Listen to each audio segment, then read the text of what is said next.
Wish TV. All Indiana Politics is your premier source for Indiana politics. Focusing on issues that matter to you. In-depth, nonpartisan coverage, exclusive interviews with Indiana's political leaders, expert analysis on critical legislation. From Wish TV, this is All Indiana Politics Podcast on the All Indiana Podcast Network.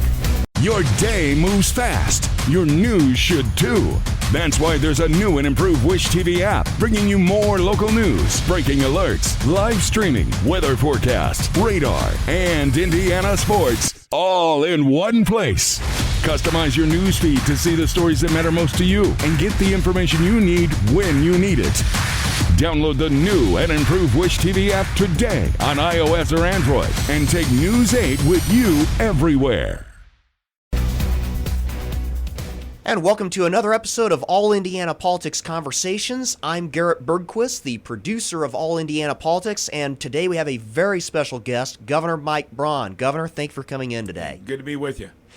So before you got into politics, I want to talk a little bit about some of the forces that shaped you. You worked for Meyer Distributing for 37 years, and you eventually owned that business, and you frequently call on your business background. Tell me how you first got to work there. So I was headed to Wall Street straight out of business school, and of course my wife, she was interested in having a clothing store back home, our town of 8,000, and I think about the seventh one was started while we were living away, and I think there's maybe one or two left, but we moved back to our hometown. I didn't go to Wall Street, and I worked for a local kitchen cabinet company for 3 years, and then had the opportunity. My dad had a half interest in kind of a wobbly business, selling mostly to farmers. The business started actually in the late 30s, and he and a business partner were the third owner of it. And I ended up working there in the kitchen cabinet company in marketing for 3 years with the opportunity to stick around and maybe climb the ladder. And I took the first entrepreneur's course when I went to the business school, and that was very unusual.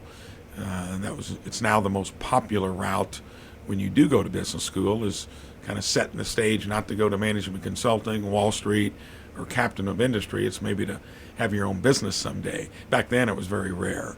So moved back home and 3 years there, and then jumped at the opportunity. I think my dad was probably disappointed I didn't go to Wall Street first or stick around and maybe make some money, but that's the nature of an entrepreneur. And go there. The office is in like a used mobile home. The building was built in the late 30s, so it was not very impressive. And it was selling mostly to farmers, and that was 6 months before the farm crisis. So everything I learned was not necessarily getting an undergraduate degree in economics at Wabash. That came in maybe handier when I was in the Senate, but it was mostly survival. And I describe it as turning the lights on in the morning, off in the evening, everything in between. We only had 20 employees, and it was that way for 17 years. And the business was associated with installing equipment, kind of metal fabrication to boot, selling to farmers. So fall of that year, it was wobbly, it was circling the drain, it was survival mode. So there wasn't much overhead there, thank goodness, because it was a depreciated facility. But I got really good at how to live within your means, and then have used that kind of as a metaphor for fixing and turning around the business. Turned around the business with starting a used truck and equipment business, and fancy MBA, used truck dealer. Well, that's the real world. And then started doing a milk run on truck accessories, which after 17 years, I could see it was scalable. And from 81 to 98, still 20 employees, the old location, moved into a real warehouse with loading docks. And from 98 to 08, we grew to about 10 locations in 10 states. And I thought that was it. We really had arrived. Of course, everything we sold was automotive. Everything we owned was a piece of commercial real estate at warehouse, and that was the automotive and commercial real estate crisis. Found opportunity through it, even though the industry shrunk. By having a clean balance sheet, we grew from a regional to a national distributor when most folks were recovering their revenues in 5 years that they had back in '08. And we just grew exponentially. So learned a lot in terms of what works in the real world. And then metaphor for government, well, they're not the same. But you have agencies. You want them to be good at doing what they're supposed to do, live within their means. Federal government obviously has forgotten all about the founding principles of spending less than you take in, giving good value through government, and it's morphed from the Reagan days to what we have now, to where it's an embarrassment. I was on the budget committee. We didn't do a budget, and we're missing the mark by 30%. No business, no local government, no household misses the mark by 30% and keeps borrowing from the future to live in the present with bad policies. State government's different. We got a constitutional amendment that says you got to balance your budget, and customer service, constituent service are, to me, very similar. Look at Medicaid. Healthcare, I've been the loudest proponent on reforming it. We got some of the highest costs in the country, some of the poorest outcomes. Fixed it in my business 18 years ago because I made it a system based on wellness and prevention, not expensive remediation, and gave all my employees wellness tools and made them healthcare consumers on their minor, healthcare stuff. Cut costs by over 50%. We haven't had a premium increase in 18 years. Government at any level tries to run like a business, but generally doesn't have the proper management. The people that need it the most end up not getting the resources from it. That's what I'm trying to do. And in just a year and a half, a state government that was run pretty well got a little thick and sloppy through COVID, like most places did. And you can't grow government faster than the growth of the economy, or else it ends up eventually becoming like the federal government.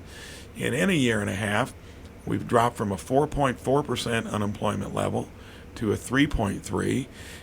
We're growing twice as fast as Illinois and Ohio, 3 times as fast as Kentucky, 6 times as fast as Michigan. And on incentivized jobs, we completely did an audit on the IEDC. It's economic development that's benefiting people across the state.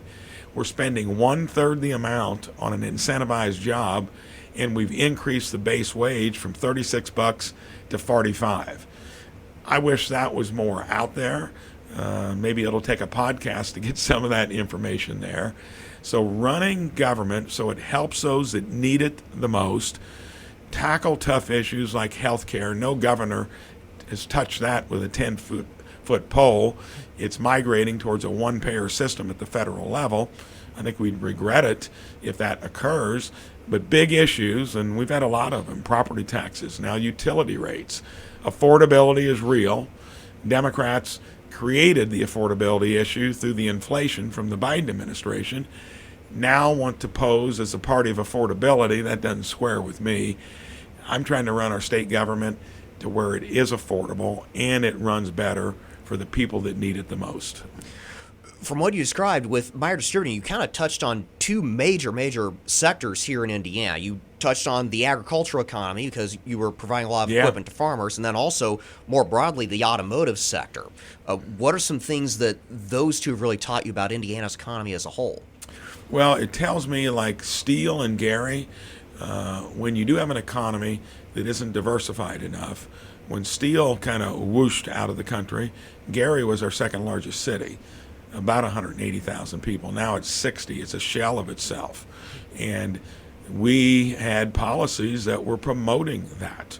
We're still wrestling with it now, trying to onshore a lot of those industries that paid high wages. And then we also need to be on the leading edge of the even higher wages, like biosciences, like a quantum corridor. Indiana's got the ability to maybe be the technology hub of the country, where that's been mostly on each coast. Those places, though, don't have great environments for businesses staying put. People are moving out of New York and California, Illinois. Maybe not Massachusetts as much, but somewhat. So agriculture, which didn't grow up on a farm, but I've been involved as a tree farmer from the late 80s. I got involved in the row crop side of it in the mid-90s, and there's not a harder job out there. Back when I got started 25 years ago, you could put an acre of soybeans out for $70 worth of inputs. corn $140. Now it's $400 and $800 respectively. Equipment costs a fortune, land's expensive. So farmers have got the toughest job out there, and many of them are small businesses that suffer from all those disadvantages, buying all their inputs from larger corporations. Big corporations, big government, which was Obamacare on health care. Did you ever imagine that was going to be done more effectively, more efficiently, less cost, and better? No. It's another proof that sometimes you got to deconstruct a little bit to make sure that you get back to where things are actually working. Tell a little bit more about your farm. How did you first get into farming? Well, I love to hunt and fish. My family, my dad introduced me to that. I was always interested in nature and kind of conservation as a kid. And then it was the first business opportunity.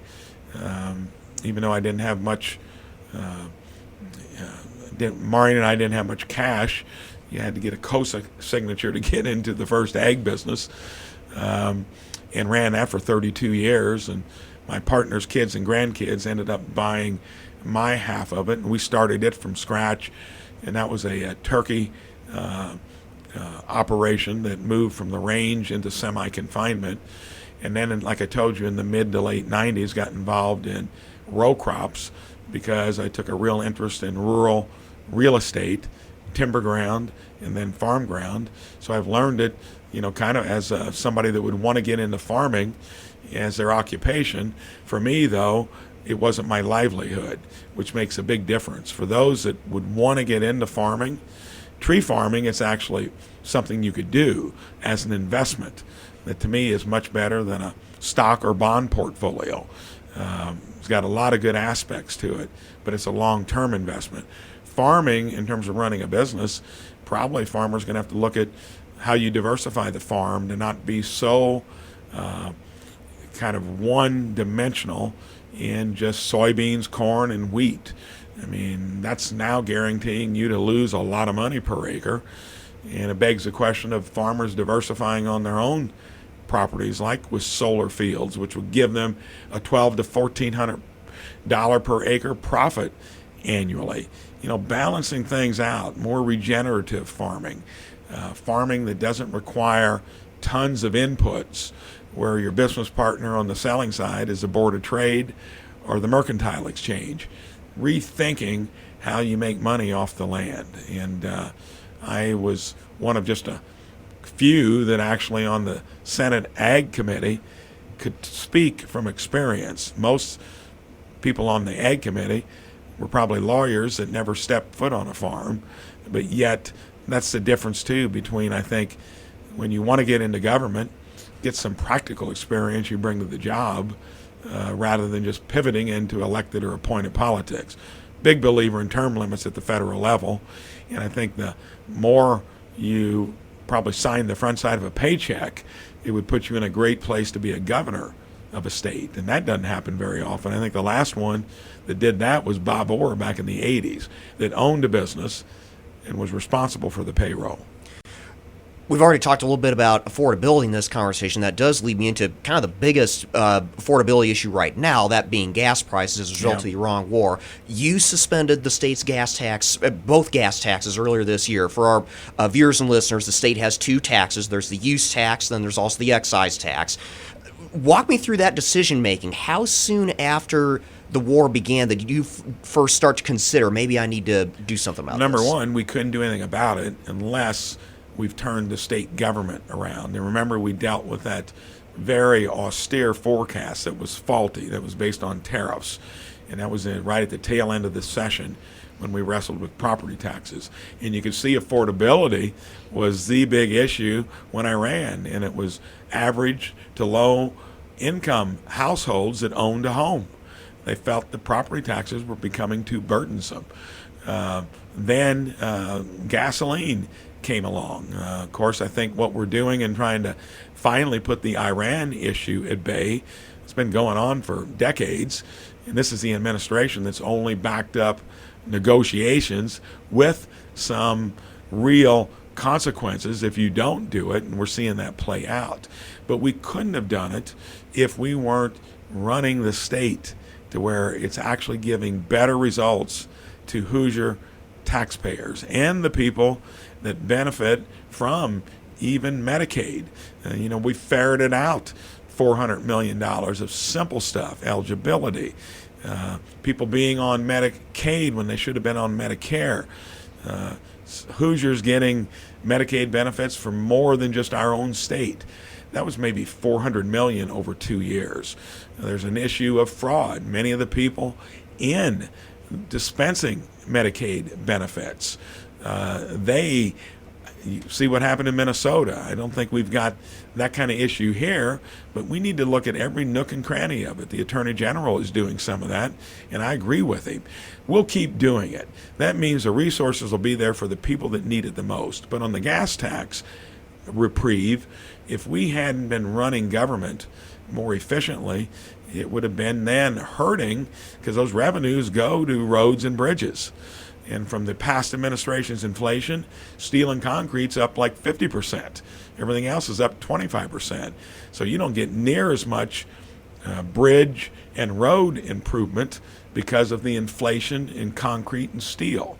But it enabled us to do it with confidence to where we'll replenish 100% the revenues to local governments. We've already laid out the timing of it. The state also will get those revenues back from their own reserves and our rainy day funds, and we're going to have more to boot that we can invest in early childhood learning. Infrastructure is an issue on how we do it long term. We haven't addressed that in nearly 10 years. I was here in the State House when we passed the last long-term road funding bill. Well, fuel efficiencies, increase in infrastructure costs. We got to have another conversation on that. But on the gas tax pause, when we were the only state of 50 that did it, I believe, it's because I had confidence that we could do it, because we're running government that much better. We're giving a better bang for the buck to Hoosiers, and people across the country are seeing it. Were you surprised how quickly and how much gas prices spiked after the war began? No, because when it comes to, again, markets that have somewhat of an inelastic demand, it gets less inelastic, of course, as the price goes higher. Most people in this country don't give up, how they're using their vehicle. They might a little, and since affordability, utility rates, property taxes, gas taxes, housing costs, that will be my central focus and theme, in then ginning up the economy, running our own state government more efficiently. That is why we've got people moving into our state, voting with their feet. We're the only state in the northern half of the country, where you can't sell the beaches and the sunny weather and the tourism. Folks are coming here. Fort Wayne's the fastest growing city in the Midwest. And due to Illinois being our neighbor to the west, a lot of people are moving into Indiana. I'm interested in how, for the people that struggle the most, are going to have some of these burdens kind of lifted in terms of how we run our state government. And then I think when it comes to education, we've completely retooled it to be balanced between college degrees that have a market in Indiana, not just guiding you to get one, where 50% of the kids don't make it to the finish line, have wasted time and money. We're doing that better than almost any state. And that is how we keep our own kids looking at Indiana first when they decide where they want to raise their family, start their business, build their career. Going back to the suspensions itself, you started by suspending just the use tax. You left the excise tax in place for a month. Then you decided to go ahead and pull the plug on both of them. Tell me a little bit more about your decision-making there, how you weighed the pros and cons. I didn't think it was enough relief when you just took the use tax in itself. There was more in the excise tax. Adding them together, was somewhere a little over 60 cents. And to me, when it was just around 30 cents, when you did both of them, it made a difference. So excise tax actually constituted, I think, close to about $90 million a month, and the use tax was somewhere a little over $50 million. So to me, when you put them together, that even was more meaningful. And the fact that we were the only state that did it and could afford to do it says a lot about how we're running state government. your executive orders have a hard out of August 6th. Based on where we are right now, if gas price trends continue, at least at this point, do you think that you might need to call the legislature in for a special session? That would have to be something the legislature is interested in doing, because calling them into session doesn't necessarily mean they're going to do something about it.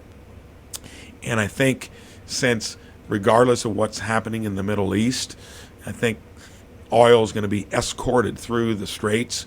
That's why you haven't seen a real spike up. You'll see a little bit of wobbling. I think in general, Iran too is getting the message that if they're not going to bargain faithfully, they're going to pay the price economically and with force. That's going to make them think twice about digging in. They were able to get by with that with prior administrations because none of the prior administrations actually put teeth into it. So I think that could become an issue. I think it's going to stay where it is because I think we're going to increasingly see how oil produced there is going to find its way to the markets, not only through the Strait, but through other ways as well. We're about out of time, so we're going to leave it there for now. But, Governor, thank you so much for coming in today. Hey, my pleasure. Look forward to doing it again. From Wish TV, this is All Indiana Politics Podcast on the All Indiana Podcast Network. Watch All Indiana Politics live Sunday mornings at 9:30 on Wish TV and at wishtv.com. Subscribe to this podcast and listen weekly here on the All Indiana Podcast Network. And be sure to discover even more great podcasts at allindianapodcastnetwork.com.